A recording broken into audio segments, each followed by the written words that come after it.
Chapter 15. A Tempest in the School Teapot. "What a splendid day!" said Anne, drawing a long breath. "Oh, isn't it good just to be alive on a day like this? I pity the people who aren't born yet for missing it. They may have good days, of course, but they can never have this one. And it's splendider still to have such a lovely way to go to school by, isn't it?" "It's a lot nicer than going round by the road. That is, it's so dusty and hot," said Diana, practically, peeping into her dinner basket and mentally calculating if the 3 juicy, toothsome raspberry tarts reposing there were divided among 10 girls, how many bites each girl would have. The little girls of Avonlea school always pooled their lunches, and to eat 3 raspberry tarts all alone, or even to share them only with one's best chum, would have forever and ever branded as an awful mean the girl who did it.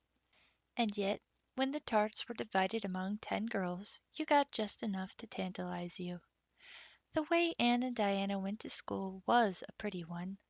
Anne thought those walks to and from school with Diana couldn't be improved upon even by imagination. Going around by the main road would have been so unromantic, but to go by Lover's Lane and Willowmere and Violet Vale and the Birch Path was romantic, if ever anything was.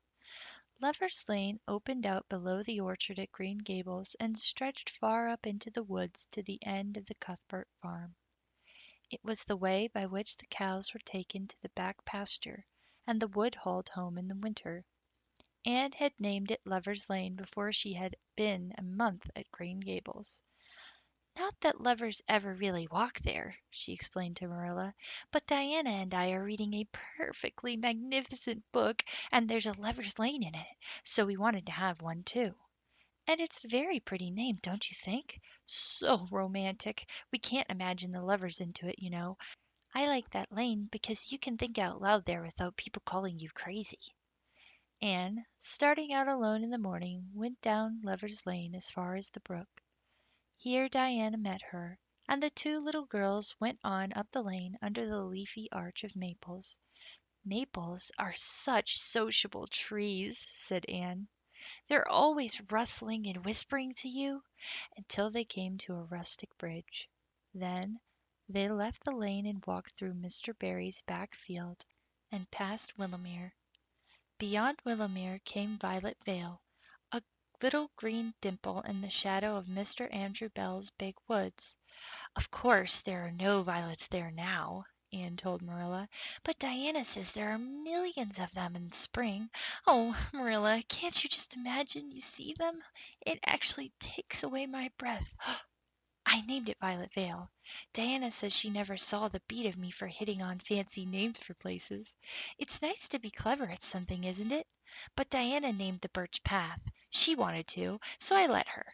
But I'm sure I could have found something more poetical than plain Birch Path. Anybody could think of a name like that. But the Birch Path is one of the prettiest places in the world, Marilla." It was. Other people besides Anne thought so when they stumbled on it. It was a little narrow twisting path winding down over a long hill straight through Mr. Bell's woods, where the light came down sifted through so many emerald screens that it was as flawless as the heart of a diamond. It was fringed in all its length with slim young birches, white stemmed and lissom bowed. Ferns and starflowers and wild lilies of the valley and scarlet tufts of pigeonberries grew thickly along it. And always there was a delightful spiciness in the air and music of bird calls and the murmur and laugh of wood winds in the trees overhead. Now and then you might see a rabbit skipping across the road if you were quiet, which, with Anne and Diana, happened about once in a blue moon. Down in the valley the path came out to the main road, and then it was just up the spruce hill to the school. The Avonlea school was a whitewashed building, low in the eaves and wide in the windows, furnished inside with comfortable, substantial, old-fashioned desks that opened and shut, and were carved all over their lids with the initials and hieroglyphics of 3 generations of school children. The schoolhouse was set back from the road, and behind it was a dusky fir wood and a brook where all the children put their bottles of milk in the morning to keep cool and sweet until dinner hour. Marilla had seen Anne start off to school on the first day of September with many secret misgivings. Anne was such an odd girl. How would she get on with the other children, and how on earth would she ever manage to hold her tongue during school hours? Things went better than Marilla feared, however. Anne came home that evening in high spirits. "I think I'm going to like school here," she announced. "I don't think much of the master, though. He's all the time curling his mustache and making eyes at Percy Andrews. Prissy is grown up, you know. She's 16 and she's studying for the entrance examination into Queen's Academy at Charlottetown next year. Tilly Boulter says that Master is dead gone on her. She's got a beautiful complexion and curly brown hair, and she does it up so elegantly. She sits in the long seat at the back, and he sits there too. Most of the time, to explain her lessons, he says. But Ruby Gillis says she saw him writing something on her slate, and when Prissy read it, she blushed as red as a beet and giggled. And Ruby Gillis says she doesn't believe it had anything to do with the lesson." "Anne Shirley, don't let me hear you talking about your teacher in that way again," said Marilla sharply. "You don't go to school to criticize the master. I guess he can teach you something, and it's your business to learn. And I want you to understand right off that you are not to come home telling tales about him. That is something I won't encourage. I hope you were a good girl." "Indeed I was," said Anne comfortably. "It wasn't so hard as you might imagine, either. I sit with Diana. Our seat is right by the window, and we can look down to the lake of shining waters. There are a lot of nice girls in school, and we had scrumptious fun playing at dinner time. It's so nice to have a lot of little girls to play with. But of course I like Diana best and always will. I adore Diana. I'm dreadfully far behind the others. They're all in the fifth book, and I'm only in the fourth. I feel that it's kind of a disgrace, but there's not one of them has such an imagination as I have, and I soon found that out.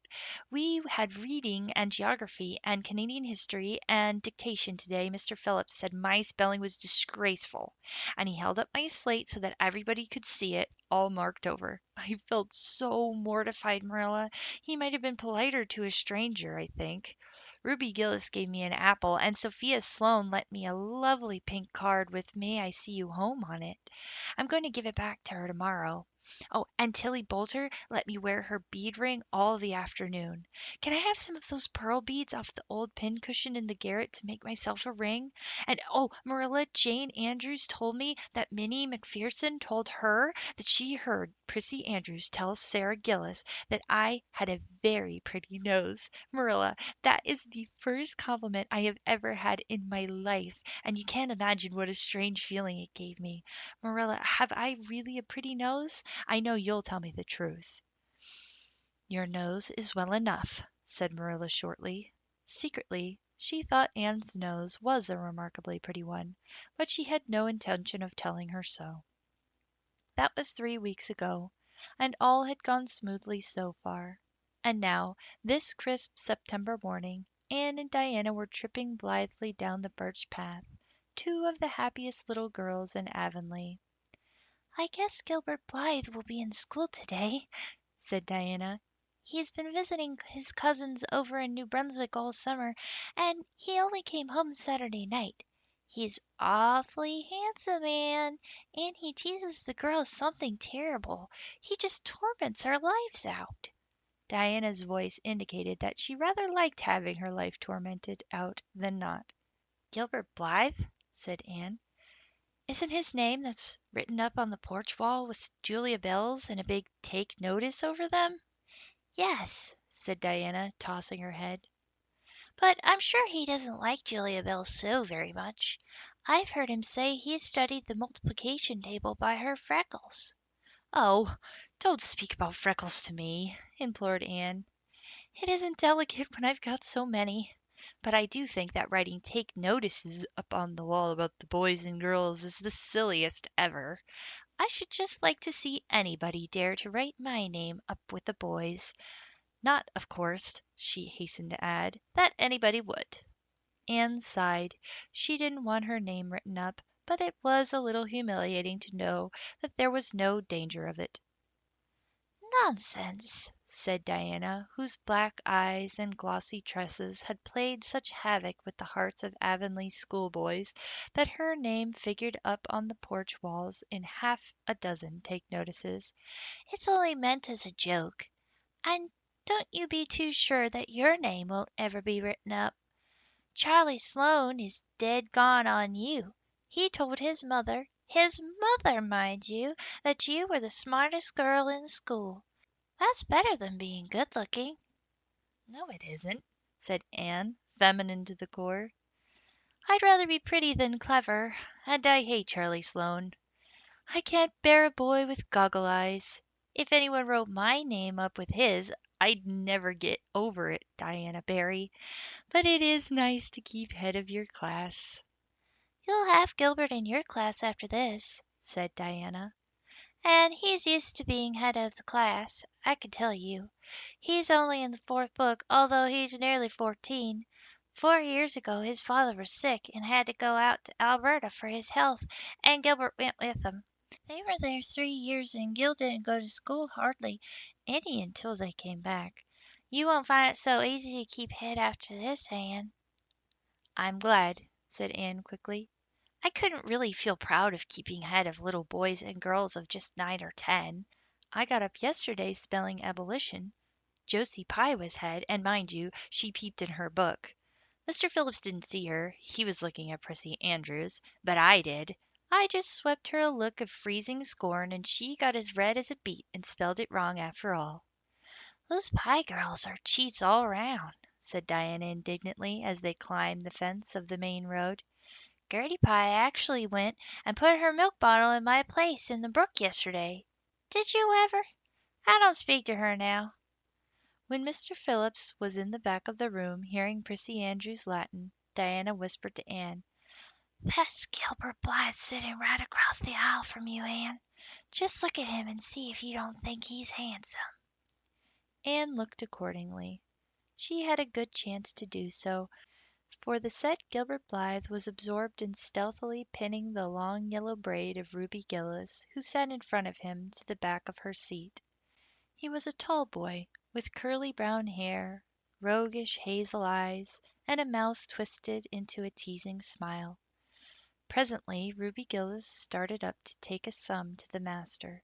She fell back into her seat with a little shriek, believing that her hair was pulled out by the roots. Everybody looked at her, and Mr. Philip glared so sternly that Ruby began to cry.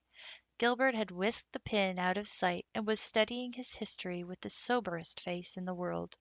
But when the commotion subsided he looked at Anne and winked with inexpressible drollery. "I think your Gilbert Blythe is handsome," confided Anne to Diana, "but I think he's very bold. It isn't good manners to wink at a strange girl." But it was not until the afternoon that things really began to happen.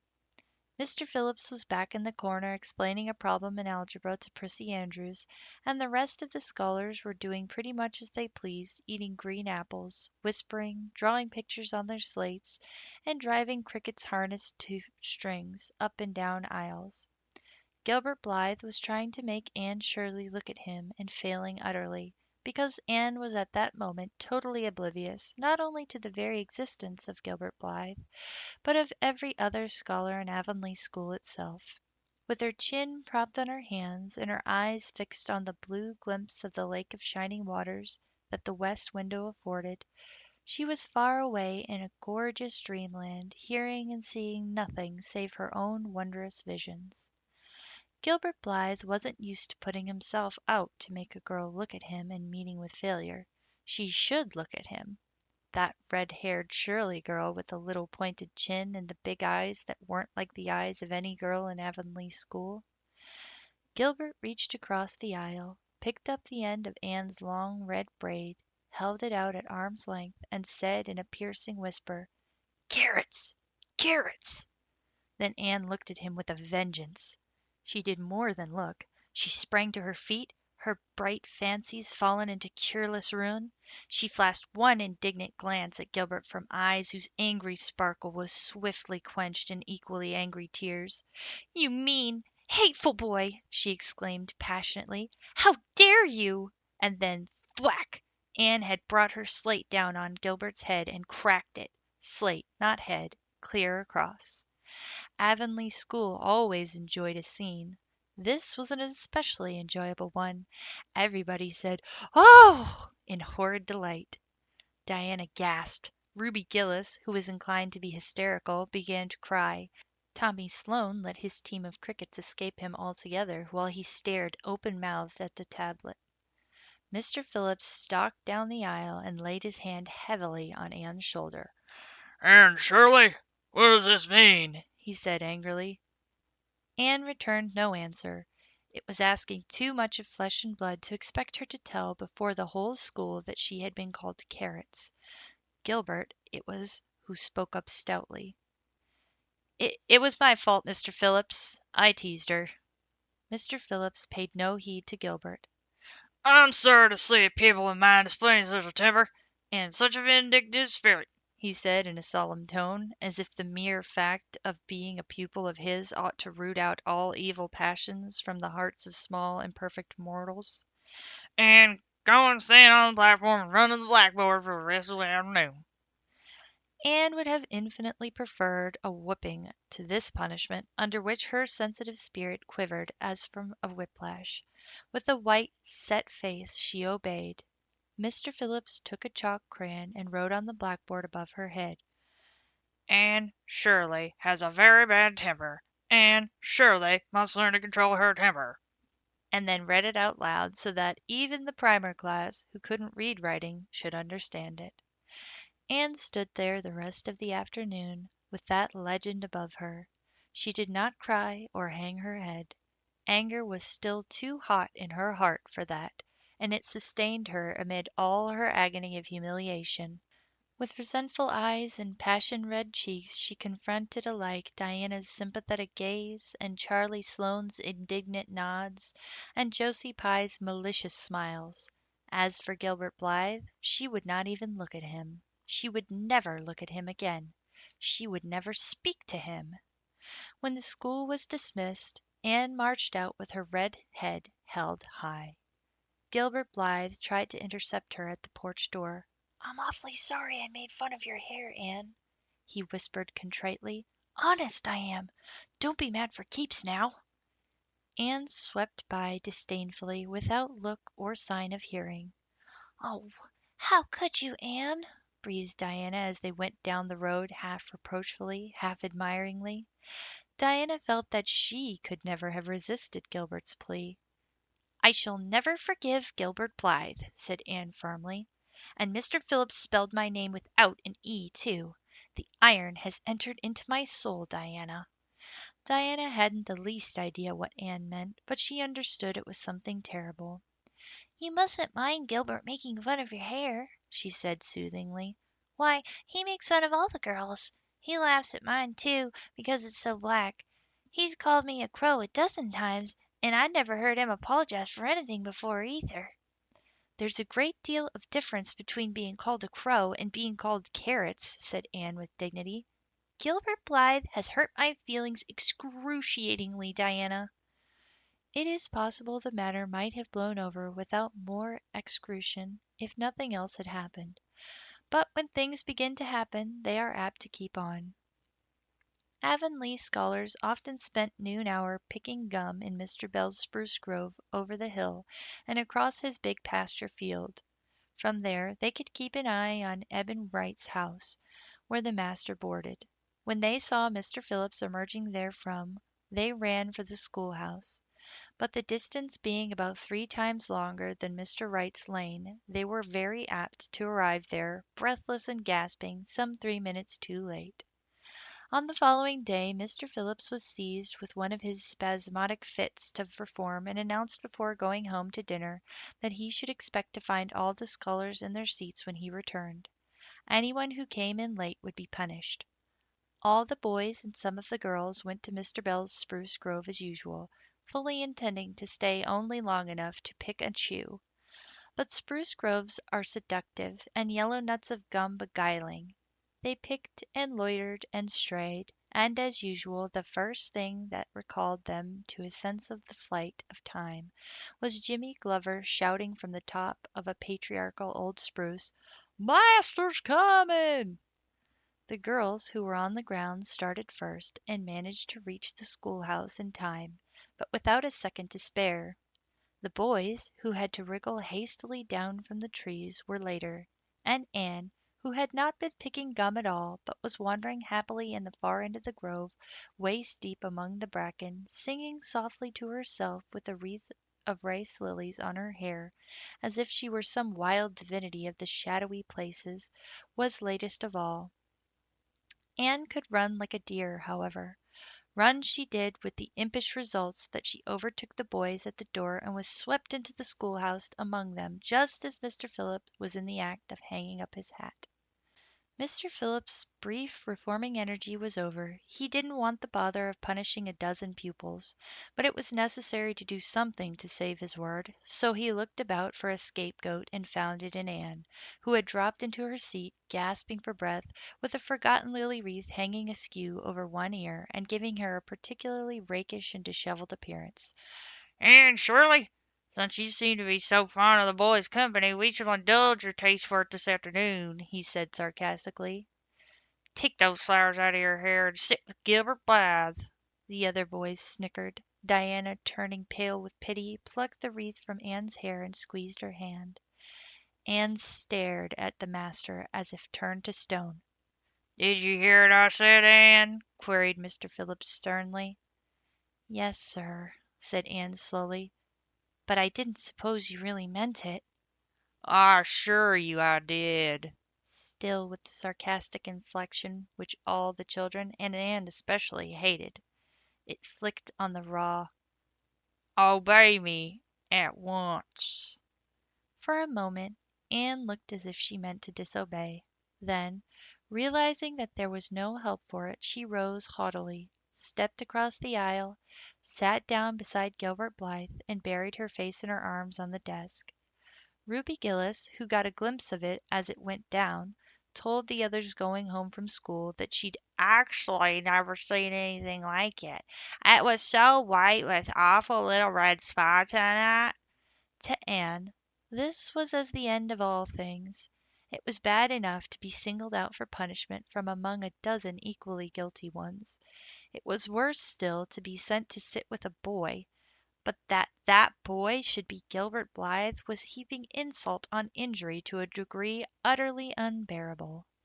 Anne felt that she could not bear it, and it would be of no use to try.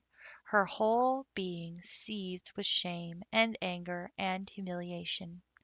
At first the other scholars looked and whispered and giggled and nudged, but as Anne never lifted her head, and as Gilbert worked fractions as if his whole soul was absorbed in them, and them only, they soon returned to their own tasks, and Anne was forgotten. When Mr. Phillips called the history class out, Anne should have gone, but Anne did not move, and Mr. Phillips, who had been writing some verses to Priscilla before he called the class, was thinking about an obstinate rhyme still, and had never missed her. Once, when nobody was looking, Gilbert took from his desk a little pink candy heart with a gold motto on it, "You are sweet," and slipped it under the curve of Anne's arm. Whereupon Anne arose, took the pink heart gingerly between the tips of her fingers, dropped it on the floor, ground it to powder beneath her heel, and resumed her position without deigning to bestow a glance on Gilbert. When school went out, Anne marched to her desk, ostentatiously took out everything therein, books and writing tablet, pen and ink, testament and arithmetic, and piled them neatly on her cracked slate. "What are you taking all those things home for, Anne?" Diana wanted to know, as soon as they were out on the road. She had not dared to ask the question before. "I am not coming back to school any more," said Anne. Diana gasped and stared at Anne to see if she meant it. "Will Marilla let you stay home?" she asked. "She'll have to," said Anne. "I'll never go to school to that man again." "Oh, Anne!" Diana looked as if she were ready to cry. "I do think you're mean. What shall I do? Mr. Phillips will make me sit with that horrid Gertie Pye. I know he will because she's sitting alone. Do come back, Anne." "I'd do almost anything in the world for you, Diana," said Anne sadly.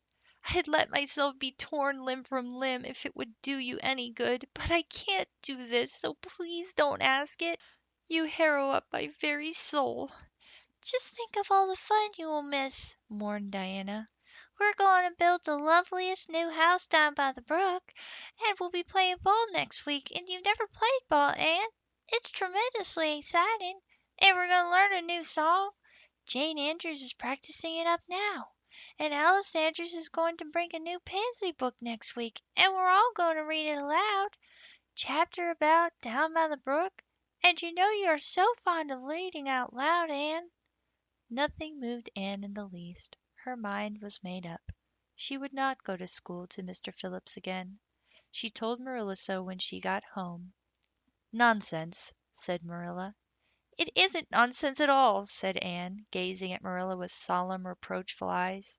"Don't you understand, Marilla? I've been insulted."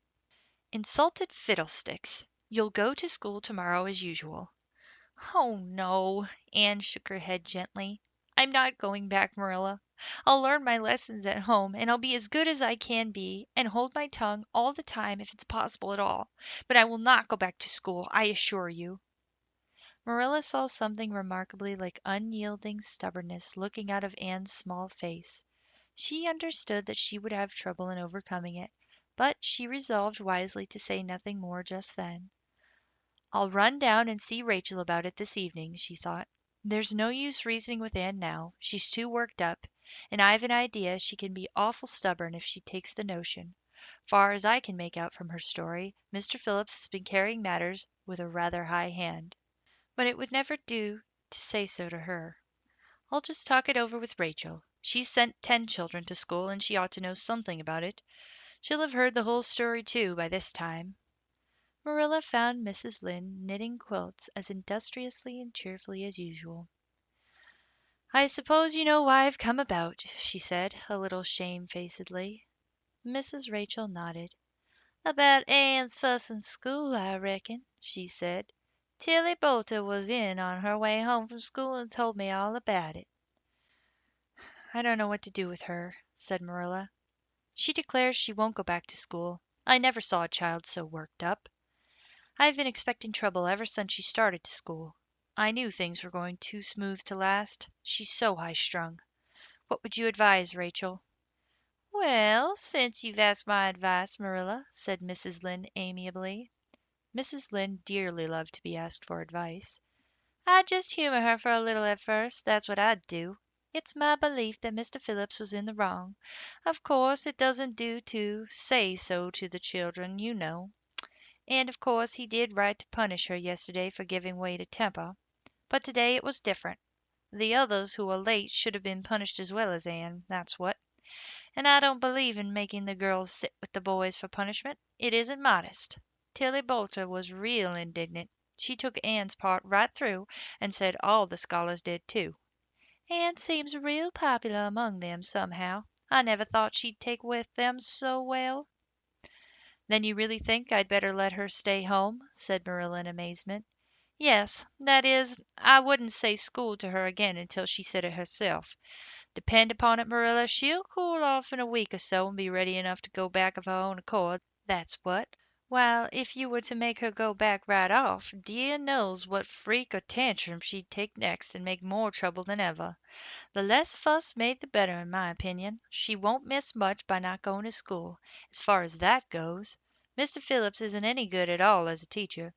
The order he keeps is scandalous, that's what, and he neglects the young fry and puts all his time on those big scholars he's getting ready for queens. He'd never have got the school for another year if his uncle hadn't been a trustee, the trustee. For he just leads the other two around by the nose, that's what, I declare. I don't know what education in this island is coming to." Mrs. Rachel shook her head, as much as to say if she were only at the head of the educational system of the province, things would be much better managed. Marilla took Mrs. Rachel's advice, and not another word was said to Anne about going back to school. She learned her lessons at home. did her chores, and played with Diana in the chilly purple autumn twilights. But when she met Gilbert Blythe on the road, or encountered him in Sunday school, she passed him by with an icy contempt that was no whit thawed by his evident desire to appease her. Even Diana's efforts as a peacemaker were of no avail. Anne had evidently made up her mind to hate Gilbert Blythe to the end of her life. As much as she hated Gilbert, however, did she love Diana, with all the love of her passionate little heart, equally intense in its likes and dislikes. One evening Marilla, coming in from the orchard with a basket of apples, found Anne sitting along by the east window in the twilight, crying bitterly. "Whatever's the matter now, Anne?" she asked.